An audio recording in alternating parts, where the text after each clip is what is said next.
Innovate4Cities 2021 was the second gathering of city climate change scientists, researchers, practitioners, policymakers and leaders looking to accelerate action on climate change through the identification of knowledge gaps and implementation pathways.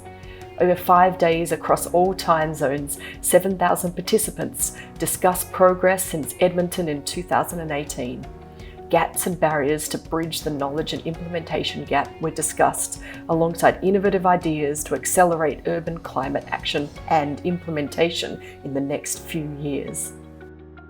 We are running a race. It's a race to net zero, it's a race to resilience, and it's quite clear to me, having sat through many of the sessions over this last week, that in terms of winning that race, our real superpower is the world's cities. Cities bring to us this ability to create safe and equitable and healthy homes, not only for us, but those important natural planetary systems that we're also dependent on.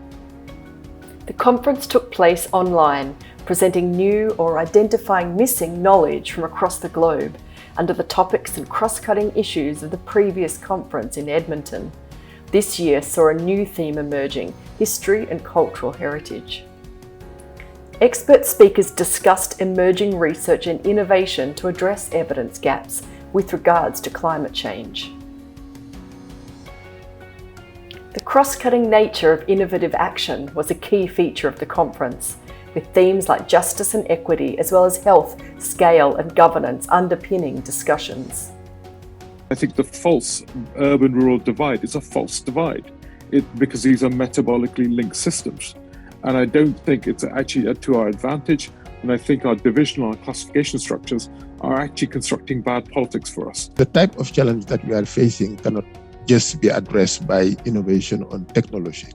We need to be innovative on technology, on policy, on finance, on leadership, on collaboration, and all these different, elements of innovation need to be integrated to provide the right solutions that will allow us to go beyond incremental innovation. In terms of priorities for cities, I think that two of the biggest issues at the minute and in the near future are going to be how we decarbonise our transport and our housing.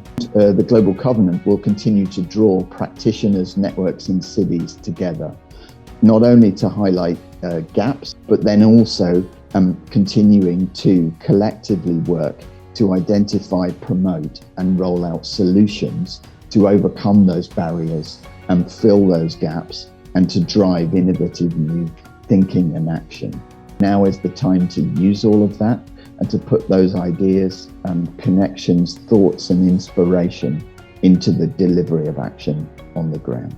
Innovate4Cities is hope and innovation. I think that this what been UN Habitat have been very long, and we believe that cities are the hub of human ingenuity. We have to put cities at the center of all negotiation, at the center of the table. I'm also encouraged by the strong message of the systemic thinking and the social justice that I have heard at the conference. And hopefully all this outcome of the conference we will bring to COP26 in Glasgow to open up the door to strengthen multi-level climate action and deliver on the 1.5-degree goal on sustainable urbanization. Local governments worldwide should take a proactive stance in seeking opportunities to establish partnerships with the private sector and access financial and technical assistance from international sources.